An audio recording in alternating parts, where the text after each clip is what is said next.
आम आदमी पार्टी के नेताओं की मुश्किलें लगातार बढ़ती जा रही हैं। सत्ता में रहते हुए आपके नेताओं ने जो किया था, उसका हिसाब अब शुरू हो गया है। केजरीवाल और आपके नेता अपने आप को कट्टर ईमानदार कहते थे, लेकिन वो सलाखों के पीछे भी जा चुके हैं। जेल से बाहर आने के बाद केजरीवाल ने खुद कहा था कि वो जनता की अदालत में जाएंगे और अगर लोगों को लगता है कि वो निर्दोष हैं, उन्हें फंसाया जा रहा है, तो वो लोग उन्हें फिर से सीएम बनाएं। लेकिन लोगों को भरोसा हो गया है कि आम आदमी पार्टी कसूरवार है। साथ ही केजरीवाल भी अपनी सीट नहीं बचा सके। लेकिन दिल्ली में हार के बाद पंजाब में जिस तरह से किसान आंदोलन कर रहे हैं, उससे आम आदमी पार्टी की चिंता जरूर बढ़ गई है। सवाल उठ रहा है कि क्यों सीएम भगवंत मान आंदोलनकारी किसानों के साथ बैठक बीच में ही छोड़कर निकल गए, जबकि किसानों को लेकर आम आदमी पार्टी कोई रिस्क लेने के मूड में नहीं थी। लेकिन अब आंदोलनकारी किसानों ने आरोप लगाया है कि सीएम मान अब बदल गए हैं। सवाल उठ रहा है कि क्या ये दिल्ली का हार का इफेक्ट है। इसके साथ ही दिल्ली में सत्ता में रहते हुए केजरीवाल ने जिस तरह से वकीलों पर जनता के टैक्स के पैसे लुटाए थे, इसको लेकर भी अब रेखा गुप्ता एक्शन मोड में है। इस खबर में आगे बताएंगे आपको सब कुछ डिटेल में कि कैसे आम आदमी पार्टी को लगा है 440 वोल्ट का झटका।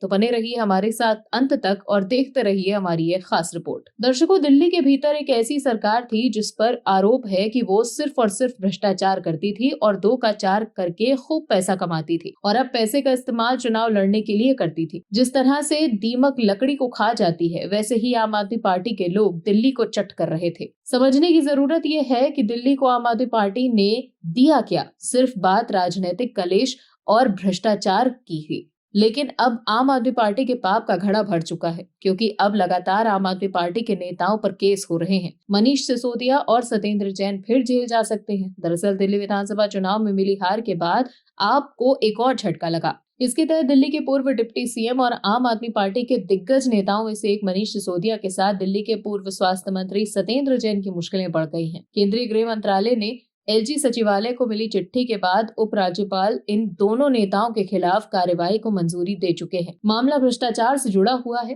दरअसल दिल्ली की नवनिर्वाचित बीजेपी सरकार के सतर्कता निदेशालय विभाग ने पूर्व डिप्टी सीएम मनीष सिसोदिया और पूर्व पीडब्ल्यूडी मंत्री सत्येंद्र जैन के खिलाफ भ्रष्टाचार निवारण अधिनियम 1988 की धारा 17A के अंतर्गत जांच की अनुमति मांगी थी। अब गृह मंत्रालय ने भ्रष्टाचार निवारण अधिनियम 1988 की धारा 17A के तहत जांच को मंजूरी दे दी है। इसके बाद अब दिल्ली के उपराज्यपाल वीके सक्सेना ने भी आगे की कार्रवाई के लिए मंजूरी दे दी है। आपके दिग्गज नेता मनीष सिसोदिया दिल्ली के उप मुख्यमंत्री रह चुके हैं। वो आम आदमी पार्टी की ही सरकार में आबकारी नीति मामले में जेल भी गए थे। फिलहाल वो जमानत पर बाहर हैं। इसके अलावा आम आदमी पार्टी की सरकार में पीडब्ल्यूडी मंत्री रहे सत्येंद्र जैन भी मनी लॉन्ड्रिंग मामले में जाँच का सामना कर रहे हैं। अब गृह मंत्रालय की इस मंजूरी के बाद दोनों मामलों में जांच की प्रक्रिया तेज होने की संभावना है। इससे आम आदमी पार्टी की मुश्किलें बढ़ेंगी। आम आदमी पार्टी में दूसरे नंबर के नेता माने जाने वाले मनीष सिसोदिया को सीबीआई ने दिल्ली में कथित शराब घोटाला करने के आरोप में गिरफ्तार किया था। सीबीआई ने मनीष सिसोदिया पर आरोप लगाया था कि उन्होंने शराब नीति 2021-22 को लागू करने में भ्रष्टाचार किया है। सीबीआई और ईडी का कहना है कि मनीष सिसोदिया ने शराब नीति को कुछ निजी कंपनियों को फायदा पहुंचाने के लिए डिजाइन किया था। इतना ही नहीं, मनीष सिसोदिया ने शराब कारोबारियों से 100 करोड़ रुपए की रिश्वत ली, जिसका इस्तेमाल गोवा चुनाव में आम आदमी पार्टी के प्रचार के लिए किया गया। इस मामले में आम आदमी पार्टी के राष्ट्रीय संयोजक केजरीवाल और मनीष सिसोदिया को जेल भेजा गया था। फिलहाल दोनों नेता जमानत पर बाहर हैं। आम आदमी पार्टी के शीर्ष नेता यानी अरविंद केजरीवाल और मनीष सिसोदिया के साथ ही पार्टी के नेता सत्येंद्र जैन भी मनी लॉन्ड्रिंग के आरोपी हैं। वहीं अब फिर से एलजी के फैसले से आम आदमी पार्टी की मुश्किलें बढ़ गई हैं। आम आदमी पार्टी के बड़बोले सांसद संजय सिंह समझ गए हैं कि पीएम मोदी की ताकत क्या है। संजय सिंह समझ गए हैं कि अब पीएम मोदी को हराना काफी मुश्किल है और अब पीएम आजीवन प्रधानमंत्री रह सकते हैं। संजय सिंह परेशान हो गए हैं कि अब पीएम मोदी सत्ता से बाहर कैसे होंगे। लगता है कि आम आदमी पार्टी के नेता हार से बौखला गए हैं। वो हार के कारण तिलमिलाए घूम रहे हैं। दर्शकों, लगता है कि आम आदमी पार्टी के नेता बौरा गए हैं। उन्हें जो दिल्ली के भीतर अप्रत्याशित हार मिली है, उसके कारण उन्हें लग रहा है कि दिल्ली के भीतर जो उन्हें हार मिली, उसकी वजह से कहीं ऐसा ना हो कि पंजाब में भी वो हार जाएं। क्योंकि दिल्ली के लोगों ने बता दिया कि आम आदमी पार्टी को हमने इसीलिए भगाया क्योंकि वो झूठ बोलती थी। दर्शकों, दिल्ली के भीतर आम आदमी पार्टी अपनी करनी की वजह से हारी। वो उस झूठ बोलने के कारण हारी जिसमें वो लगातार कहती रही कि जी हम दिल्ली को बेहतर बनाएंगे, लेकिन उन्होंने ऐसा कुछ किया नहीं। जनता ने उन्हें बाहर का रास्ता दिखा दिया और अब वो तिलमिलाए घूम रहे हैं, कह रहे हैं कि जनता ने हमारे साथ धोखा किया है। दर्शकों, समझने की जरूरत यह है कि परिसीमन इस देश की संवैधानिक जरूरत है जो जनसंख्या के अनुपात से होता है। तो आम आदमी पार्टी के लोग इसमें भी लगातार झूठ बोल रहे हैं। समझने वाली बात है कि राज्यसभा सांसद और आम आदमी पार्टी के नेता संजय सिंह का कहना है कि लोकसभा सीटों के परिसीमन के मुद्दे पर उनकी पार्टी दक्षिण के राज्यों के साथ है। उन्होंने जनसंख्या के आधार पर परिसीमन का विरोध करते हुए कहा कि ऐसा करके बीजेपी अपने प्रभाव वाले राज्यों में लोकसभा सीटें बढ़ाना चाहती है ताकि नरेंद्र मोदी आजीवन प्रधानमंत्री बने रहें। संजय सिंह ने यह भी कहा कि उनकी पार्टी डिलिमिटेशन के मामले में किसी भी राज्य के साथ मतभेद के खिलाफ है। आम आदमी पार्टी ने अपने सोशल मीडिया हैंडल पर संजय सिंह का एक वीडियो शेयर किया जिसमें वो समाचार एजेंसी एएनआई से बात करते नजर आए। उन्होंने कहा कि डिलिमिटेशन के मुद्दे पर हम दक्षिण के राज्यों के साथ हैं, किसी भी राज्य के साथ भेदभाव नहीं होना चाहिए। अभी की जो परिस्थितियां हैं उसमें तो पंजाब का प्रतिनिधित्व भी प्रतिशत के आधार पर लोकसभा में कम होने जा रहा है। संजय सिंह ने कहा है कि पंजाब राज्य में जहां पर आम आदमी पार्टी की सरकार है, इस डिलिमिटेशन में पंजाब का प्रतिनिधित्व कम हो जाएगा। कुछ सीटें तो बढ़ेंगी हमारी, लेकिन जब आप 850 सीटें करने जा रहे हैं तो पार्लियामेंट के अंदर जो प्रतिशत आज है पंजाब के नेतृत्व का वो कम हो जाएगा। आगे संजय सिंह ने कहा है कि ऐसा थोड़ी है कि सारी अक्ल भाजपाइयों को ही मिली हुई है। तुम्हें लग रहा है कि जिन राज्यों में तुम्हारा प्रभाव है वहां पर तुम सीटें बढ़ा लोगे, फिर विश्वगुरु हमेशा के लिए जब तक जीवित है तब तक वो देश के प्रधानमंत्री बने रहेंगे। तो विश्वगुरु की पार्टी को ऐसा नहीं करने देंगे हम। भारतीय जनता पार्टी पर हमला बोलते हुए संजय सिंह ने कहा कि इस पार्टी ने होली, दिवाली और ईद का त्योहार भी विवादों का त्योहार बना दिया है। बीजेपी शांति से मना ही नहीं सकती कोई त्योहार। किसी भी त्योहार से पहले बीजेपी और पूरा मीडिया इसी काम में लग जाता है कि किस तरह देश में नफरत फैलाई जा सके। तो देखा आपने कैसे लोकसभा सीटों के परिसीमन के मुद्दे पर संजय सिंह चिंतित हैं। संजय सिंह को लग रहा है कि लोकसभा सीटों के परिसीमन के बाद बीजेपी को हरा पाना और भी मुश्किल हो जाएगा, लेकिन सवाल है कि अभी कौन सा विपक्ष पीएम मोदी और बीजेपी को हराने में सक्षम है। बीजेपी के बाद कांग्रेस दूसरी सबसे बड़ी पार्टी है, लेकिन जिस तरह से राज्य डर डर कर कांग्रेस का सफाया कर रहा है उससे ऐसा लगता है कि फिलहाल आने वाले 1-2 दशकों तक बीजेपी को हरा पाना लगभग नामुमकिन है। दिल्ली में करारी हार के बाद आम आदमी पार्टी की चिंता बढ़ती जा रही है। आम आदमी पार्टी के मुखिया अरविंद केजरीवाल समझ गए हैं कि सिर्फ फ्री के नाम वो चुनाव नहीं जीत सकते। दिल्ली की जनता ने उन्हें बता दिया है कि चुनाव जीतने के लिए फ्री बिजली पानी रूपी ब्रह्मास्त्र का जो वो इस्तेमाल करते थे वो अब काम नहीं आने वाला। ऐसे में दिल्ली हारने के बाद वो पंजाब पर फोकस कर रहे हैं। दिल्ली आम आदमी पार्टी के नेता अब पंजाब की ओर रुख कर रहे हैं। इसको लेकर कांग्रेस और बीजेपी सवाल भी उठा रही है, लेकिन अब पंजाब में भी आम आदमी पार्टी पूरी तरह घिर गई है। दर्शकों, किसानों के नाम पर आम आदमी पार्टी में पंजाब में सत्ता में आई थी, लेकिन आम आदमी पार्टी ने किसानों को भी धूत कराने लगी थी।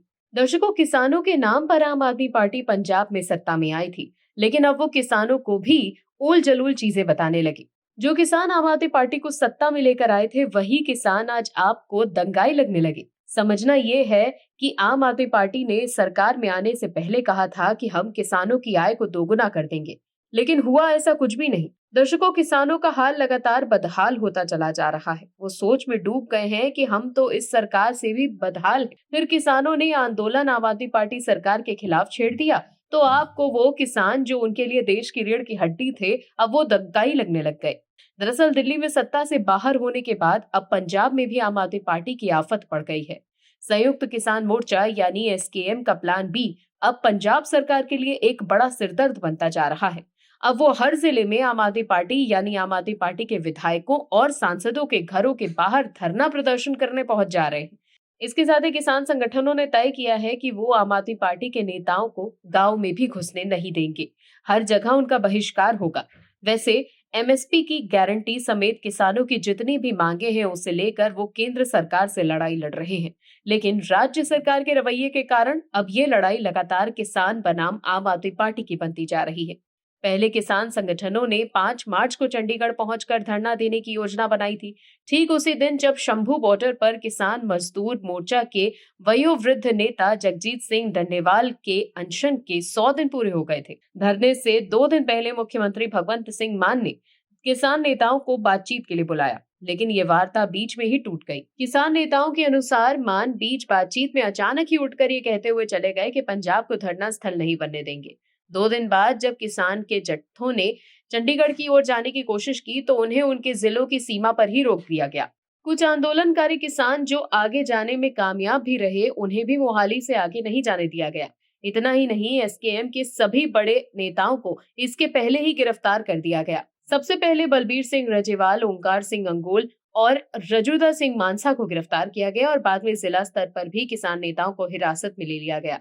इसके बाद किसान संगठनों ने अपनी रणनीति बदली और तय किया कि वो जिला स्तर पर आम आदमी पार्टी नेताओं की नाक में दम कर देंगे। 10 मार्च को यह आंदोलन शुरू भी हो गया।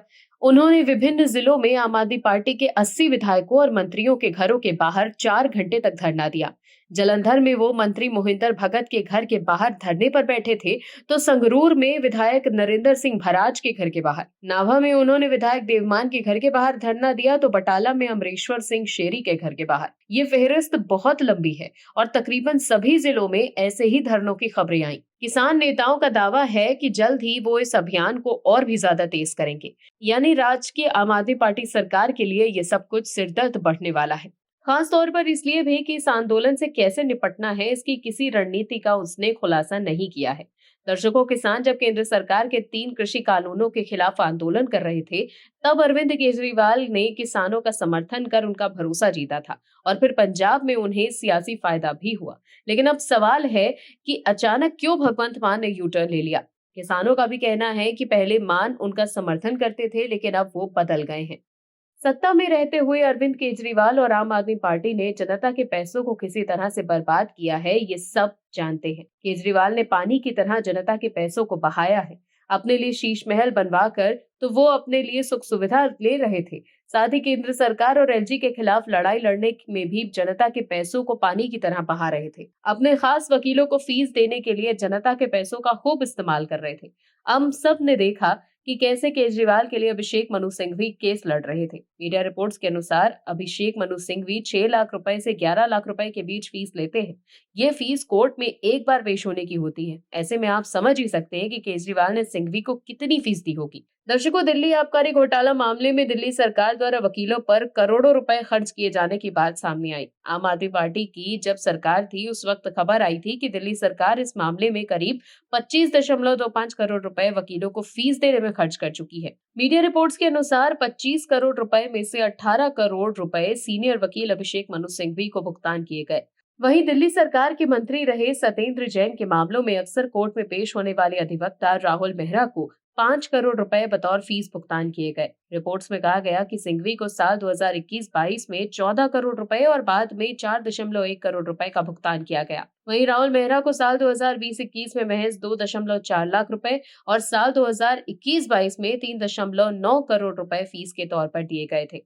इसके अलावा भी वकीलों को करोड़ों रुपए का भुगतान किया जा चुका है। लेकिन अब बीजेपी की सरकार दिल्ली में जनता के पैसों को बर्बाद होने से बचाना चाहती है। दर्शकों, दिल्ली की सरकार पुरानी सरकारों की सारे गड़बड़ियों को ठीक कर रही है। पुरानी सरकार लगातार काम कर रही है। दिल्ली में बीजेपी सरकार बनाने के बाद फैसलों में बदलाव दिखने लगा है। सूत्रों के मुताबिक नई सरकार ने उपराज्यपाल से जुड़े कानूनी मामलों की समीक्षा शुरू कर दी है और कई केस वापस लेने की तैयारी की जा रही है। हालांकि इस पर अभी तक कोई आधिकारिक घोषणा नहीं हुई है, लेकिन माना यह जा रहा है कि जल्द ही विधानसभा में इस मुद्दे पर चर्चा हो सकती है। दिल्ली की पूर्व आम आदमी पार्टी सरकार और उपराज्यपाल के बीच लगातार टकराव देखने को मिल रहा था। पूर्व मुख्यमंत्री अरविंद केजरीवाल और उनकी सरकार ने कई मौकों पर एलजी के अधिकारों पर सवाल उठाए थे। खास तौर पर विभिन्न सरकारी फैसलों, फाइलों की मंजूरी, अफसरों की नियुक्ति और ट्रांसफर जैसे मामलों में दोनों के बीच विवाद खुलकर सामने आया था। इन टकरावों के चलते आम आदमी पार्टी सरकार ने कई बार कोर्ट का रुख किया था और कुछ मामलों में एलजी के खिलाफ कोर्ट को दखल देने की मांग की गई थी। अब सत्ता बदलने के बाद ही मामलों की वापसी पर चर्चा हो रही है। सूत्रों के अनुसार नई सरकार का मानना है कि इन मामलों में राजनीतिक द्वेष की भावना थी और अब इन्हें आगे बढ़ाने का कोई औचित्य नहीं है। बीजेपी सरकार चाहती है कि प्रशासनिक व्यवस्था बेहतर हो और गैर जरूरी कानूनी लड़ाइयों में समय और संसाधन बर्बाद न किए जाएं। हालांकि यह फैसला विपक्षी दलों, खास तौर पर आम आदमी पार्टी के लिए बड़ा मुद्दा बन सकता है। आम आदमी पार्टी पहले ही आरोप लगाती रही है कि एलजी का कार्यालय बीजेपी सरकार के इशारे पर काम करता है। ऐसे में अगर बीजेपी सरकार एलजी से जुड़े मामलों को वापस लेती है तो इसे विपक्ष बीजेपी एलजी गठजोड़ का उदाहरण बता सकती है। अब सवाल यह है कि क्या सरकार सभी मामलों को वापस लेगी या सिर्फ कुछ मामलों की समीक्षा की जाएगी। इस पर अंतिम फैसला आने वाले दिनों में हो सकता है। विधानसभा सत्र के दौरान इस पर चर्चा की उम्मीद है, जहां विपक्ष इसे बड़ा मुद्दा बना सकता है। देखना ये होगा कि बीजेपी सरकार इस पर क्या सफाई देती है और विपक्ष इस मुद्दे को कैसे उठाता है। जिस तरह से सत्ता में रहते हुए केजरीवाल जनता के पैसों को वकीलों पर खर्च कर रहे हैं, अब बीजेपी नहीं होने देगी ये। जनता के पैसों का इस्तेमाल बीजेपी जनता के लिए ही करेगी। Bureau report, OMH news. आप दर्शकों से विनम्र निवेदन है कि चैनल को सब्सक्राइब जरूर करें